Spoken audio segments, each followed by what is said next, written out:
welcome to the Kink Perspective. My name is Chris. I'm a psychotherapist and consultant. Today, guys, we're going to talk about something that sits right at the center of our community and BDSM culture. We're going to talk about consent and boundaries, safety, and how all of these things are supposed to help us communicate more clearly, right? They give a lot of people language for what happened, what they need, what they will not accept, where the line is, what we want, right? All of these things. The problem is, right, when the language stops being part of the conversation and starts becoming the authority itself. And let me tell you, I even read an article today that did that. And I'm going to incorporate that in the show, right? We're seeing more situations where someone's emotional reaction is treated as proof of objective harm. A person says they feel unsafe or triggered, violated, re-traumatized, and suddenly the discussion's over. We can't ask questions.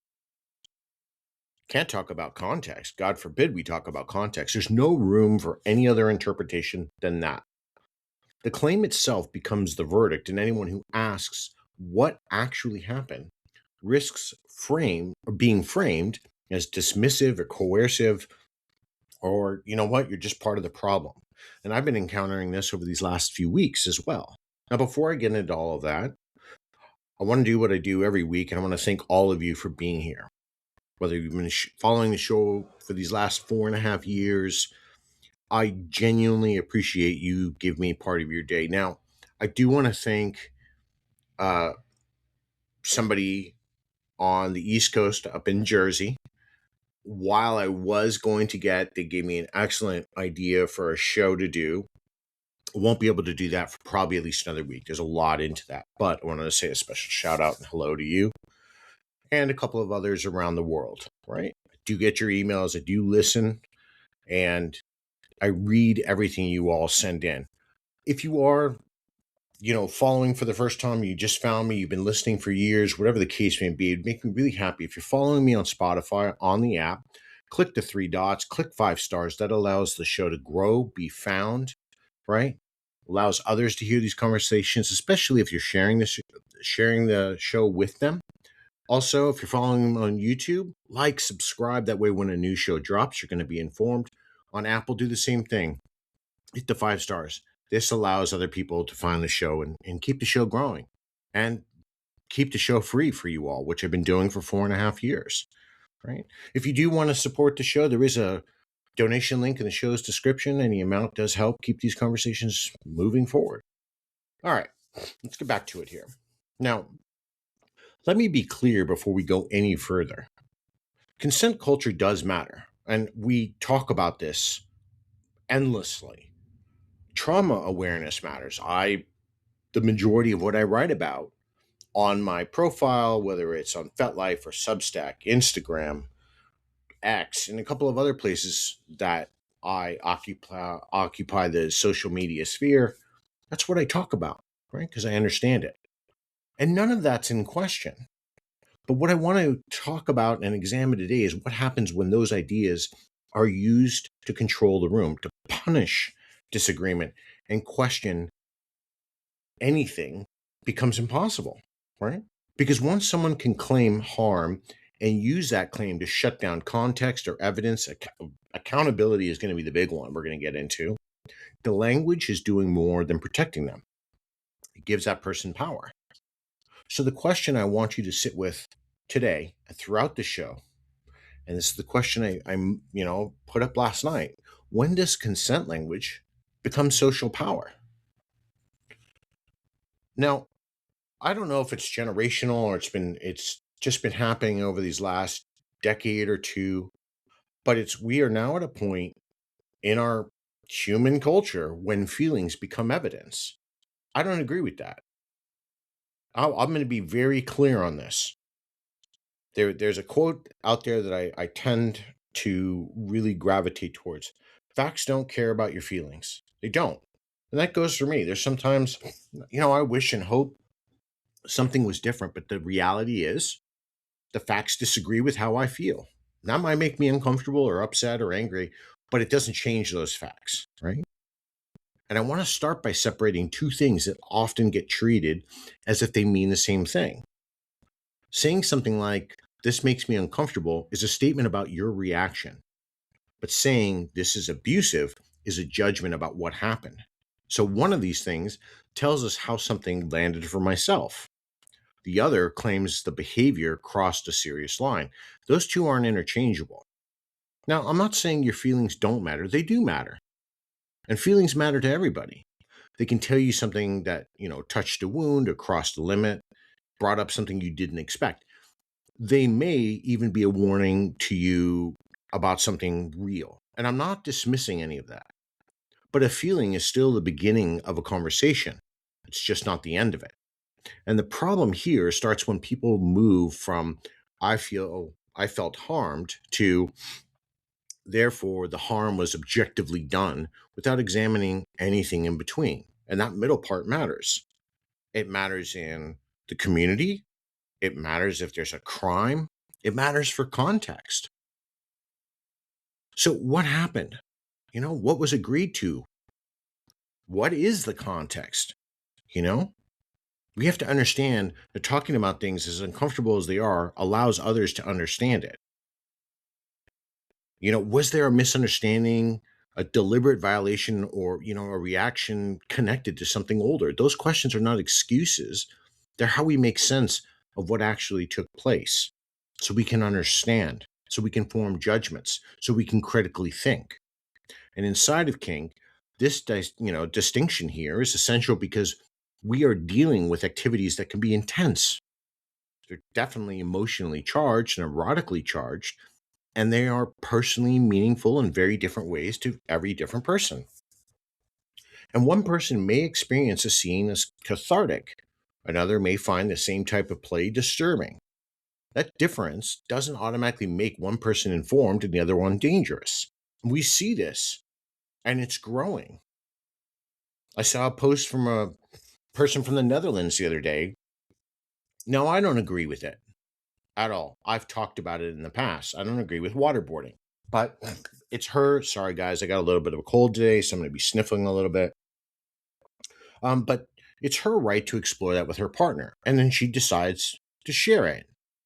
And people started trying to ratio her in the comments and talk about danger. Sure. If that's what they want to do, if they want to take that risk, it is upon them. But getting into it, my thing is, it's not my kink. And that's not a defense. And everybody, in the article I read today was, oh, that's just another way, your kink is not my kink, but your kink is okay. That's a way to be dismissive, Chris. You're not addressing it. I don't need to do anything. Just because you feel it shouldn't be done doesn't mean people who are consenting can't do it. And this, I think, is going to start bleeding into these conversations I want to have about fetishizing people, race play, politics, all of it. They're all coming. And I'm building all of these podcasts for you because I think they're important because the community is being taken over. We're getting activism in the community.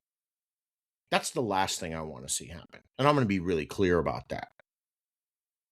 Nobody wants to come to a rally when I'm going to a dungeon scene. Why? Because that's what is going on in our everyday life. Kink is an escape for many people.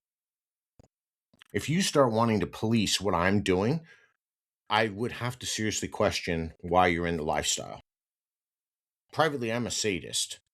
And most things I do, there is no access to that because I separate my life. But here's the reality of that. Many people I see, that's not for them. That's fine. I'm not asking you to do it. But for you to judge me because you don't do that, and you don't like the type of plays that I'm involved in, what right is it of yours to tell me I can't do it or the people that I'm involved with shouldn't do it? It's not your right. You have no judgment. You have no say because you're not involved, right? But all of these things, right, this discomfort that we're looking at can come from disgust, jealousy, even trauma, fear, right? Or my favorite, personal morality. Any of those can feel completely convincing from the inside. The reaction may be strong enough that the person can't even imagine another interpretation is valid. And we see this. I saw this a couple of weeks ago. Somebody said I had done something. Guess what? I showed them it wasn't true. Didn't matter. Their belief was so rigid that even after their claim was proven to be false, they didn't want to hold the truth.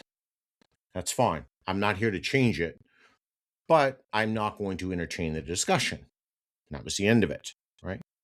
But this becomes the problem. This is where certainty begins to replace thought. And once someone believes their emotional response proves the meaning of the event, they no longer have to show how they reached that conclusion. Their reaction is the evidence. And from there, the labels follow quickly: unsafe, predatory, abusive, unhealthy. And we see it constantly. The writing today, to me, was abhorrent. I'm just going to be very clear about that. And especially when I went and read this person's what they do and allegedly are in the community. Why? Because I needed it for context. And the entire profile sounds as a moral high ground. But we're talking about policing kink, policing fetishes. You can't do that. All right, but we'll get into all of that. Now, I want to be careful here because there are absolutely situations where harm is clear. We can all agree on that. Consent gets violated. We can agree on that. Do people ignore limits? Yes, we can agree on that. Does manipulation happen? Yep, we've seen it. I work with it. Now, none of that needs to be softened at all. But taking harm seriously also means being precise about it. And that's the uncomfortable part. If every difficult reaction becomes proof of abuse, then the word loses clarity. If every disagreement becomes coercion, people stop knowing what coercion actually looks like. The same for narcissism. That does not protect vulnerable people. It makes real violations harder to identify because everything starts being described with the same language. And the other problem is that emotional certainty can create authority. The person who says, I was harmed, is often given the moral position immediately. The person asking for context is treated as suspicious. Why? That's not an accident. Communities are frightened of appearing dismissive, so they just often move quickly towards the strongest claim. We don't even ask questions anymore. We just have to agree. I don't do that. I hate to tell you, the law doesn't do that. Now, the feeling here becomes the verdict before anyone has looked at the evidence. And that is the first shift I want people to notice. Not when someone feels hurt, not when someone names a boundary. The shift happens when their reaction becomes the only version of reality anyone is allowed to consider. And that becomes problematic because then every conversation is shut down completely. You either believe or you're part of the problem. Well, the world doesn't work that way. Now, I want to talk about the closed system here in this part. And this is where the problem becomes harder to challenge because the reasoning starts protecting itself. Now, imagine someone sees a kink they find disturbing. Now, instead of saying, hey, you know what, that's not for me, they decide the interest itself is abusive. Now, from that point on, every response gets interpreted through a conclusion they've already reached. Agreement confirms the accusation. Disagreement becomes defensiveness. A request for evidence is treated as invalidation, and context gets framed as complicity. And let me tell you, what I read today, and this stems here from what I read today. This person posting about groups and they think they shouldn't exist and they're harmful and this phobic and that phobic and I just got lost in the terminology. To me, it's virtue signaling. Because what you're doing is you're positioning yourself as the moral authority of BDSM. And guess what? there is no moral authority. You can't stop people that consent to get involved in scenes or role play or fetishes you don't agree with, and then try to dictate to adults what they can and can't do. Not going to happen. I don't, that's becomes activism inside of our scene. That becomes, the irony is that I see people talking about all these things they believe is coming through from the governments around the world concerning BDSM, yet they're the ones dictating what people are allowed to explore. That is an irony. That's doing the same things you're professing against. And the person who wrote this, context matters, wants to shame people for the things that they're involved in, yet wants to use evidence. And I'm not, when I say this, I'm not against it, but it does call into question. You're married and doing E&M, so that's part of what gets you off. That's part of something you're into. Others don't agree with that. So should that be shut down? That's an interesting question. I find it morally repugnant.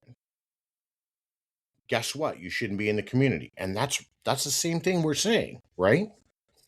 Just because you don't find something you like, and I'm not fired up about this, but I'm tired of the same voices saying the same things that don't change, that aren't doing anything.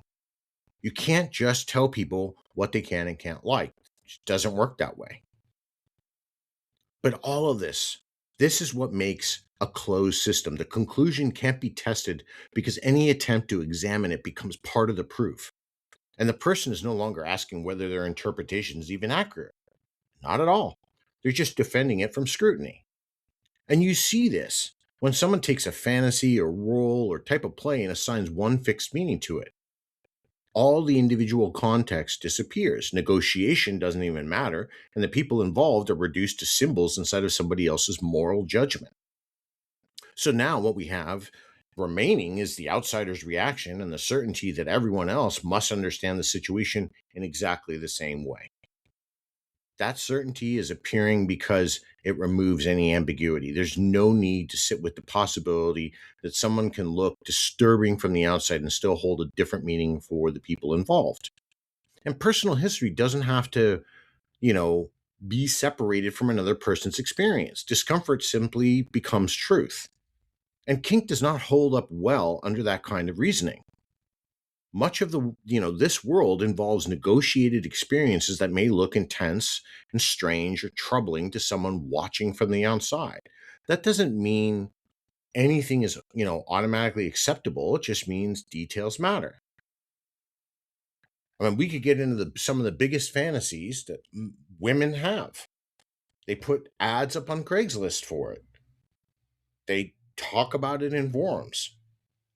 But what I saw this person doing was positioning against typically one gender, men, and making an accusatory statement, totally negating the fact that the other half, that women that are in there, are there of their own free will and want to explore that because it's something that fascinates them or arouses them or is erotically connected to their being. Right? So we're only targeting one group, which then again further dismantles their entire argument. Now, I didn't get involved in this conversation because there was no point, because you can't ask a person this, you can't ask them a question, because everything I've been saying to this point proves why you can't ask them a question. When these people are doing this, they totally deny the fact of what was agreed to. They're not asking if everybody had the capacity to consent, or were the limits respected, or did even somebody ignore a boundary. Those questions help us understand what's actually happening. But a closed system avoids them because details threaten the certainty of what happened. And once someone has declared an interest or a person unsafe, asking for more information can make others suspicious. People begin worrying that even pausing will look dismissive. So the accusations gain momentum before anyone has worked out whether the label actually fits. And this is where language starts doing more than describing behavior. Words such as abusive and predatory, coercive, dangerous immediately change how someone is treated inside of the community. So invites disappear, friends take off, organizations distance themselves, right? Others step back because they don't want their own reputation dragged into the situation. Now, none of that requires a formal process. It only requires enough certainty repeated in the right places. And let me tell you all something, right? In the past couple of weeks, I've been sitting with a situation that's going on, and I'm trying to actually figure out how I can frame this into a show. And there's a group that have come to me that are dealing with hatred inside of the community, and especially in places on social media like Fetlife. Now, when I started asking questions, because I don't own Fetlife, I don't deal with its moderation, some people in this group got offended. I was asking questions for context, but I wasn't allowed. And that I just needed to take the claims. It's not that I didn't listen, but I needed to understand what role I'm trying to play in this. Because if I make it about this group, the problem becomes I'm siding. And that's not what we do here. That's not what I do on the show. Right? And then because I asked questions, then somebody made the accusation. You traumatized me or you're re-traumatizing people because you're asking these questions and just not taking the validity seriously. Well, that's not how it works. I have to ask for context. Guess what? Now I don't want to help. And this was the discussion going on. Why would I want to? If you come to me for help and I need to understand what's going on, you just want me to walk blindly into the light. I don't do that. I don't know a lot of people who will. If you walk blindly into the light, then you are setting yourself up for some possible issues. I don't do that. My show is to be balanced. That's what we do here. I give you all the sides. I don't just pick on submissives or pick on dominance. I pick on the roles, right? All right, let's get back into this, though. I'm kind of veering a little bit. There's irritation because in the past couple of weeks, it's been really terrible. Another conversation I got dragged into is the whole, all men. I'm not going to get into that. I'm not going to do it. I don't like when accusations are made about my friends. All right? I understand the context, but I'm not doing that. That's a show for a later time. But I think the discussion is abhorrent because it just doesn't fit. However, all these types of discussions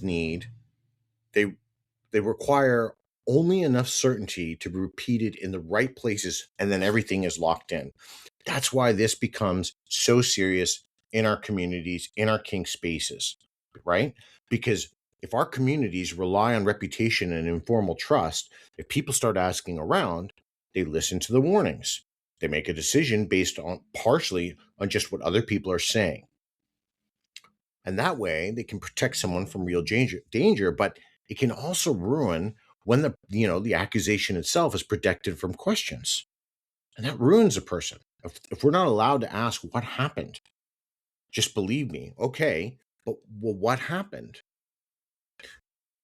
Moral certainty here then often feels like feels responsible because it sounds decisive. Acting quickly feels safer than risking the appearance of indifference. But a community that cannot tolerate examination is not creating accountability, it's creating obedience. And once the accusation becomes too powerful to question, safety language is no longer helping people decide what's true. It's deciding who is allowed to speak. And that's not a community, it's a dictatorship. Now, before I get back into this show is supported by Enhanced Mind Counseling. One of the things I've learned over the years is that understanding people isn't about reaching conclusions as quickly as possible. It's about slowing down long enough to ask better questions, looking at the context, looking at the patterns, the difference between what happened and what somebody experienced and what's the meaning we attach to it. That's the work I do with people every day. Not telling them what to think, but helping them think more clearly about themselves, their relationships, and the situations they're trying to make sense of. If that's something you'd like to explore, you can reach out through my website. There's a link in the show's description. All right, let's get back to it here. So, why kink communities are vulnerable? Well, this is where we need to look at why this kind of reasoning gains so much traction in kink spaces. All of our communities place enormous value on consent and trust and safety and accountability because they have to. People are trusting each other with real vulnerability and power and emotional and erotic sexual exposure. Now, none of that's in question. And reputations matter because a formal system are all of them are limited and inconsistent. And in some places, they're non existent, right? Now, a lot of decisions are made through word of mouth, personal experience, and what people hear from others. That creates protection, but it creates a weak point because that language carries so much moral weight that people react to it before they fully examine any situation. And nobody wants to be the person who dismissed a warning and later discovers someone was genuinely harmed. And organizers don't want to be accused of protecting a violator. And friends definitely don't want to look disloyal to someone who says they were violated. So people start moving very quickly. And often they're not really deciding what's true, they're deciding what feels safest for them socially. I've seen this in Louisiana. I've seen this in Melbourne, Australia. I've seen it in Seoul, South Korea. I've been to some of these places. I've seen this in action. I can say in today's kink community, my experience, this is getting worse. And I'm sorry to say where it all started for me down in Atlanta, it's getting worse. Frolicon. I don't know what you guys are doing down there, but that wasn't the scene 20 years ago. It's getting worse. Drugs, by the way, and the alcohol, which I've talked about in past, any type of substance use at all in the past, I've talked about, makes the situation worse. Anyway, I know this today, it sounds like I'm irritated. I'm irritated because I feel like we keep having to have this discussion and we're not listening and we're just repeating the same mistakes. But now, as newer generations come into kink, and I talked about this with a friend of mine the other day, that I'm worried about what BDSM is going to look like in the next 20 years, that you're going to need, you know, rubber suits before you can touch anybody with big bubble wrap around it. No touching allowed because you've offended me. I would shudder to think what some of you being transported back 20 or 30 years ago in the scene would do, right? We had all that, but we didn't need everything you're wrapping yourself in and 500 forms to fill because we actually took the time to get invested in the community. I'm not going to get into education either, right? But that's another moral failure. All right. Listen, so when a serious accusation appears, the person hearing it may almost know nothing about what happened. They may not know the agreement or the timeline, what was the relationship, even what happened afterward or said afterward. What they do know is that now being associated with one person carries risk, and supporting the accused could make them look unsafe as well. And asking any questions here can be interpreted as hostility towards victims. So, what do? We distance ourselves because that's the easiest answer. So, that response does not come from cruelty, right? A lot of the time it comes from fear. People are trying to protect their standing, their event, or their place in a group. They don't want their name pulled into a conflict they barely even understand. The result is that the strongest language becomes controlling behavior before the facts are even clear, or if the facts can even be named. And again, words like abusive, coercion, narcissism, predatory do not sit quietly in kink communities. Those things spread, and they spread like a wildfire.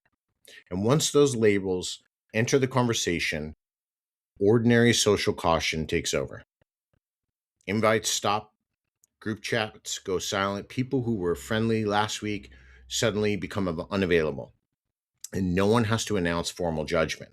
The social outcome happens anyway. And this is where group loyalty can replace careful thought. When someone is liked and trusted and, maybe even seen as vulnerable, their version may be accepted immediately, and supporting them becomes a test of character.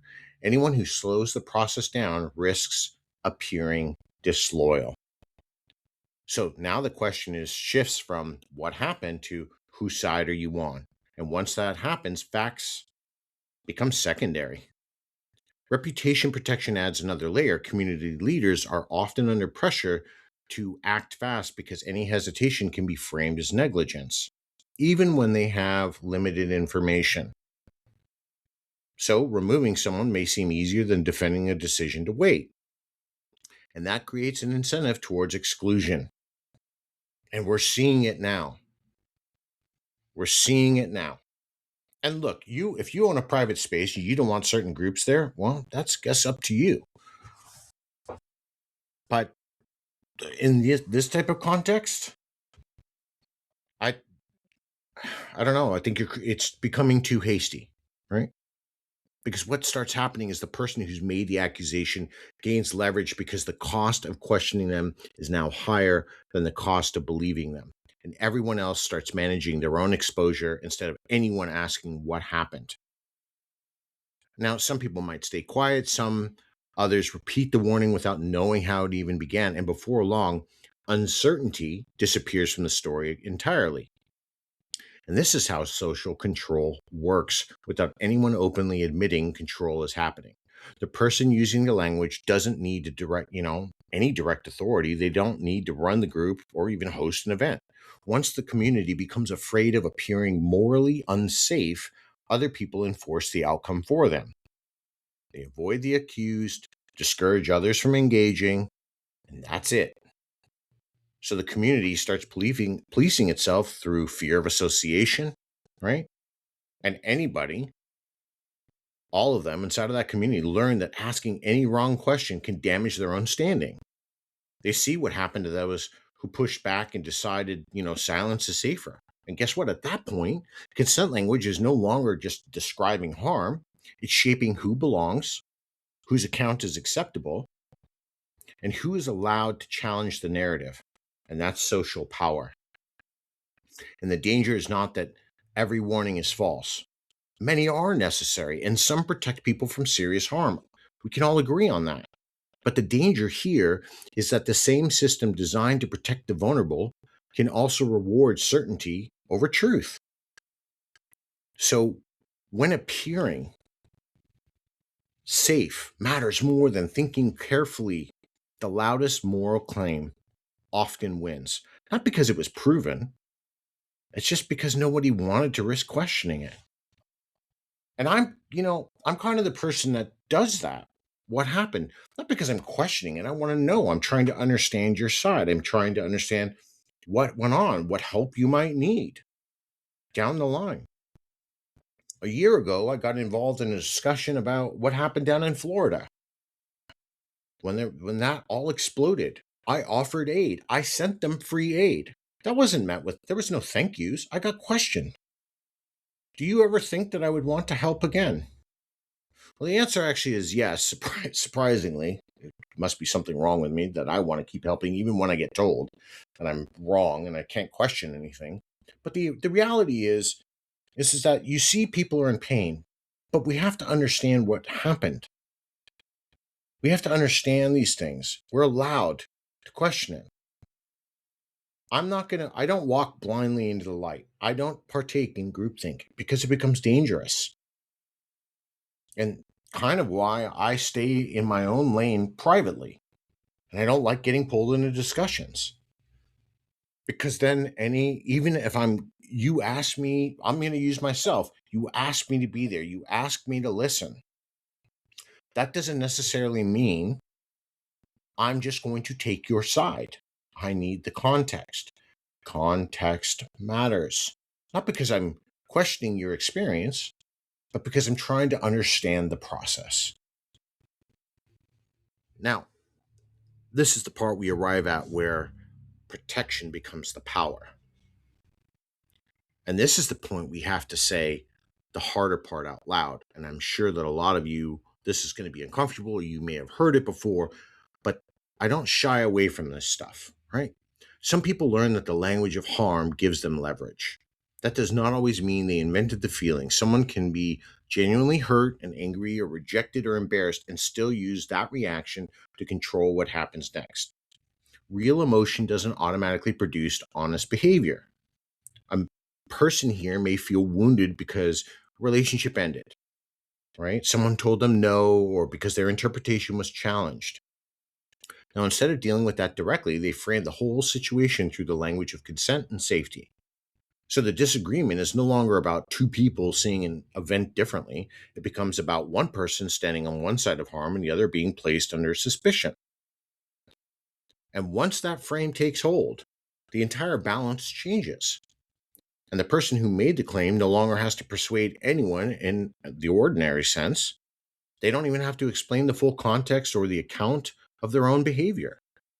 But Chris, we should just listen. No, behavior and our accountability matter. When I work with people, I tell them, we're going to talk about what's your responsibility inside of this, if any. I'm not saying you are, but we need to know, how do we then change it so it doesn't happen again? Or what do we miss? Right? But these personal responsibility matters. I know those two words for especially some of these younger generations. That phrase is gone. I don't know why. I don't know if your parents didn't teach it to you.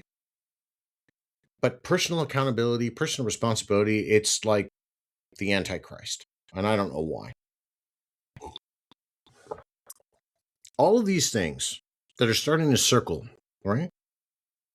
Once they get laid out there, everyone around them understands what's at stake socially. And most people will choose a position that feels less dangerous to occupy. And I already feel quite a few of you starting to shake your heads, probably know or have been involved in one of these situations about this. That power can be used in a lot of different ways. It can punish someone for rejecting them. It can shut down criticism before it reaches the substance of the issue. It can even redirect attention away from their own actions and force the entire conversation to revolve around how harmed they feel. And it can also do the biggest one. It can control memory.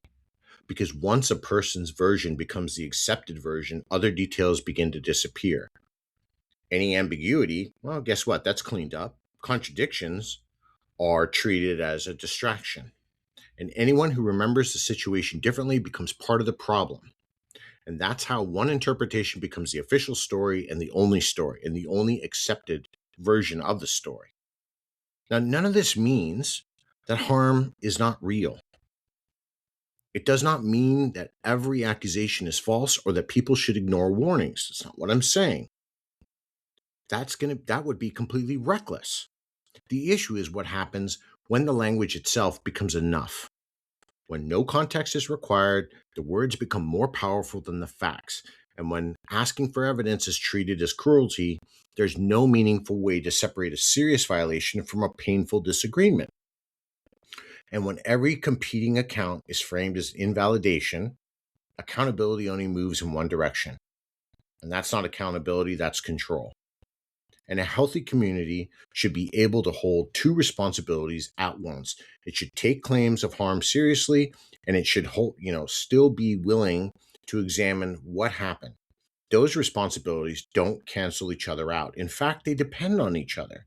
Without care and questioning can become dismissive. Without scrutiny, care can become obedience. That is the line this entire episode has been working towards.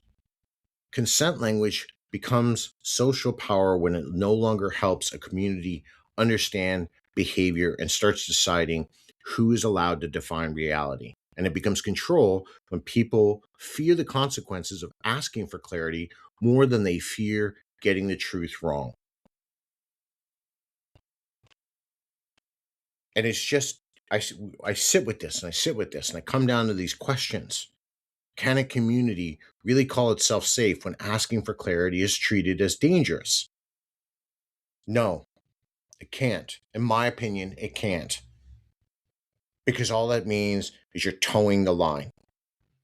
God forbid you ask anything that steps outside of it, because the moment you do, you're part of the problem, and that's it. That's it. That's the end of the discussion. So as I wind this down today, I want to talk about this final thought here.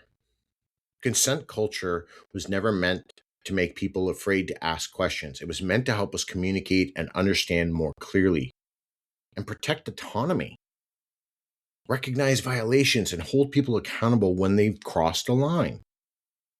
But for that to work, the language has to remain connected to what actually happened. Taking someone seriously doesn't require treating their first interpretation as the final truth. And asking for context is not the same as dismissing pain. And wanting clarity doesn't replace someone on the side of abuse. A healthy community should be able to hear that someone was harmed and still examine the behavior being described. If we don't do these things, we're not protecting people through careful judgment. We're reacting to whichever person uses the strongest language first. And that's not the kind of safety I think we should be trying to build. Real safety leaves room for people to speak honestly, including when their accounts don't match up. It allows accusations to be taken seriously without turning them into conclusions before all the details have been considered. And most importantly, it does not make people fear asking a reasonable question will place their own character under suspicion. So maybe the question we should leave with today is not simply whether our communities believe people who say they were harmed. It's whether we're building communities where people feel safe enough to speak, or communities where everyone is too afraid to question the person using language of safety. Because when that language of consent becomes too powerful to question, it stops protecting the community and starts controlling it. And I think that's where we're sitting. I know we started today with a different question, but that question I asked you just a little bit ago, can a community really call itself safe when asking for clarity is treated as dangerous? So maybe that is a good final question. Maybe we'll just leave it at that. Can a community really call itself safe when asking for clarity is treated as dangerous? Can't keep allowing all this stuff to happen. Can't allow that asking for context dismisses something. Context matters. Context matters because context affects behavior. As uncomfortable as that might make people feel, I'm really sorry for that. But context absolutely affects behavior. And those shows are coming. I've got a lot of shows I want to do, especially, like I said, this is not about me, but I've had a hard couple of weeks. I've been getting bombarded with stuff. I'm tired. No, I'm not going to talk about it because, I'm trying to change the scope of how we end the show. But these things do matter. Probably going to get to fetishizing people next week. It's a big show. So if you have some thoughts on that, go ahead and drop them to me. Let me know. Talk about it. Sorry, I'm really not feeling well. Stupid allergies are just kicking in. I know this is a big show, and I'm passionate about it because every time I ask for context, I just get shut down. I just get told, believe me. And I don't. I refuse to. It's because I've worked in law enforcement, I've worked in the military, I've worked in juvenile probation. I've worked in DC for a think tank doing some stuff. I question things because you can't just accept a blind answer. It's not dismissing what happened. It's asking for the context. I don't walk blindly into the fire. That's it. Other shows I've got coming up. Policing that I'm trying to figure out how to do. Policing internet behavior. Good luck on that one. Chris doesn't have an answer. I just don't. And nothing I can say or do is going to change people's terrible behavior online. But guess what? Context matters. What drove that behavior? And that's the stuff I was not allowed to question when I asked that question. The context matters. These things matter and they're uncomfortable. Yes. We need to understand them. We need to realize they're there. Okay. Beyond that, I don't have any interviews coming up yet. So, but if you've got something you'd like to talk to me about, I know some people have been emailing me. Email me. Let's go. Let's have a talk. The thing on hate All right, let me frame this one that's coming up. The podcast I want to do on hate. I don't know if I'm going to do it on 1 or 2 episodes. It's a big subject, right? And for me to do it justice, I don't know what it's going to require, and I don't even know if it's going to be a very long, continuous show.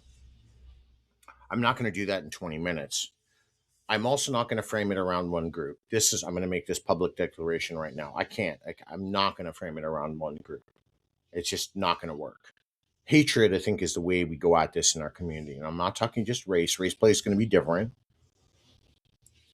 Fetishizing people, that's going to be a different show, right? All these things matter for context, right? Context matters.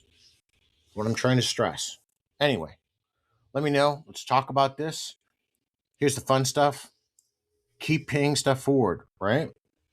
I am going to go. What am I doing this weekend? It's either kittens or puppies again. I can't remember. Yes, I love animals. I just really do. And I'm really trying to be good, not taking any home. So I don't mind donating some time, and I like buy kibble and all that stuff. And then I go and play with the animals. And then I want to like scoop up all the puppies and bring them home. But that's just not realistic. I'm going to go donate probably some, serious time with the animal shelter again. I just really like what they do. I appreciate the hard work those people put in caring for animals all across their great city. Who doesn't matter, because I want you all to get involved in your communities. All right. Do something that makes this world a little bit better. Be the change you want. Right. That's all I'm asking you. Pay it forward. Random acts of kindness work. Right. I'm not telling you to go buy somebody a brand new car. I'm just, something nice. Right. It's not a lot to ask. I'm going to also say this. Oh, this is coming up. My sub is running out on Fetlife. I am not asking for anybody at all to pay. Not at all. I'm just letting you know that my AMAs are going to stop in 3 days. I'm not renewing it. Right? The way things on Fetlife have changed, I'm not paying for it. And that's fine. I have appreciated answering all of your questions for these past couple of years, but I'm not paying for that.